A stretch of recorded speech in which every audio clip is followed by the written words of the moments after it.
मक्का में 3 देशों ने हाथ मिलाया और दुनिया भर में ये सवाल फट पड़ा कि क्या ईरान की घेराबंदी शुरू हो गई है। सऊदी अरब, पाकिस्तान और तुर्की, एक के पास तेल की ताकत, दूसरे के पास परमाणु हथियार और तीसरे के पास नाटो की दूसरी सबसे बड़ी सेना और तेजी से बढ़ता डिफेंस सिस्टम। तीनों ने ऐसा रक्षा समझौता किया कि एक पर हमला तीनों पर हमला माना जाएगा। लेकिन अब इस कहानी में ऐसा ट्विस्ट आया है जिसने पूरे गेम को और दिलचस्प बना दिया है। तुर्की ने अब साफ साफ कह दिया है कि यह समझौता ईरान के खिलाफ बिल्कुल भी नहीं है। यहां तक कि यह डिफेंस एग्रीमेंट किसी और देश के खिलाफ भी नहीं है। तो फिर सवाल है, अगर कोई दुश्मन तय नहीं है तो इतनी बड़ी डिफेंस डील आखिर किस खतरे के लिए है? और अगर तीनों में से किसी एक पर हमला हुआ तो बाकी दो कितनी दूर तक जाएंगे?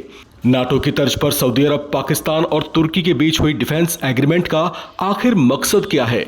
कौन होगा इसके निशाने पर? तुर्की को अचानक सफाई देने के लिए क्यों आगे आना पड़ा? वीडियो के अंत तक बने रहें क्योंकि आखिरी हिस्सा आपकी सोच को झकझोर कर रख देगा। सऊदी अरब, पाकिस्तान और तुर्की के बीच हुए इस डिफेंस एग्रीमेंट को मक्का डिफेंस एग्रीमेंट कहा जा रहा है। तीनों देशों ने मक्का जॉइंट डिफेंस एग्रीमेंट पर दस्तखत किए हैं। समझौते का सबसे अहम हिस्सा है, तीनों में से किसी एक पर सशस्त्र हमला होता है तो उसे तीनों पर हमला माना जाएगा। यानी सुरक्षा की लड़ाई अब सिर्फ एक देश की नहीं रहेगी। हमला एक पर होगा लेकिन उसके बाद जॉइंट एक्शन तीनों की ओर से एक साथ हो सकता है। इस बात ने मिडिल ईस्ट से लेकर ईस्टर्न एशिया तक के होश उड़ा दिए हैं। लेकिन अचानक तुर्की सामने आता है और उसने अचानक डिफेंस एग्रीमेंट की सबसे महत्वपूर्ण तस्वीर सबके सामने रख दी। तुर्की के विदेश मंत्री हकन फिदान ने साफ कहा है कि इस डील का मकसद ईरान या किसी अन्य देश को निशाना बनाना नहीं है। उनका कहना है कि जब तक कोई देश इन तीनों के खिलाफ शत्रुतापूर्ण कार्रवाई नहीं करता तब तक उसे दुश्मन नहीं माना जाएगा। यानी संदेश बिल्कुल साफ है, दुश्मन का नाम तय नहीं है लेकिन जवाब देने की तैयारी तय है। फिदान ने इस आपसी रक्षा प्रावधान को तकनीकी तौर पर नाटो के एयरसेल 5 जैसा बताया है। नाटो में किसी एक सदस्य पर हमला पूरे गठबंधन पर हमला माना जाता है।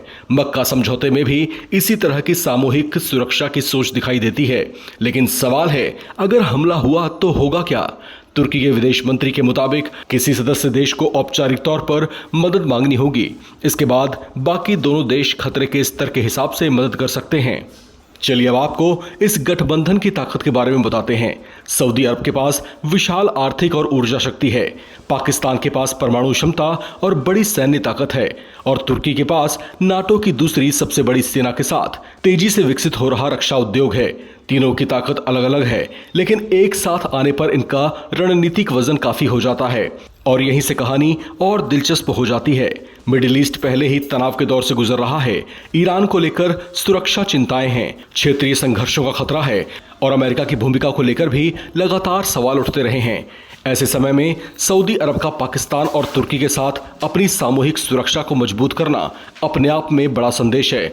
लेकिन तुर्की कह रहा है ईरान निशाने पर नहीं है। तो फिर क्या यह समझौता सिर्फ एक देश के खिलाफ नहीं बल्कि किसी भी संभावित भविष्य के खतरे के खिलाफ सामूहिक सुरक्षा की तैयारी है? और कहानी यही खत्म नहीं होती। तुर्की के विदेश मंत्री ने बताया है कि कुछ और देशों ने भी इस समझौते में शामिल होने में दिलचस्पी दिखाई है। उन्होंने मिस्र को तो तीनों देशों का स्वाभाविक साझेदार बताया है और उम्मीद जताई है कि अगले चरण में वो इसमें शामिल हो सकता है। अगर भविष्य में इस सुरक्षा ढांचे का विस्तार होता है तो सवाल सिर्फ 3 देशों का नहीं रहेगा। सवाल होगा कि मक्का से शुरू हुआ ये सिक्योरिटी मॉडल और कितने देशों तक पहुंचता है। अब सबसे बड़ा सवाल, क्या ये आने वाले समय में नाटो जैसा एक बड़ा क्षेत्रीय सुरक्षा गठबंधन बन सकता है?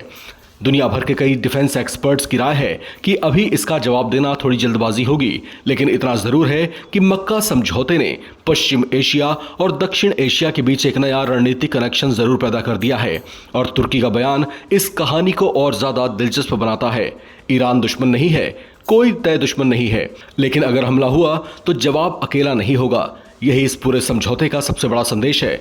मक्का में सिर्फ 3 देशों ने दस्तखत नहीं किए, उन्होंने संभावित खतरे के सामने एक साथ खड़ा होने का ऐलान किया है।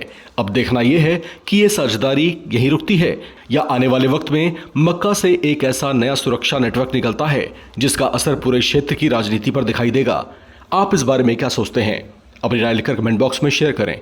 देखते रहें नवभारत टाइम्स।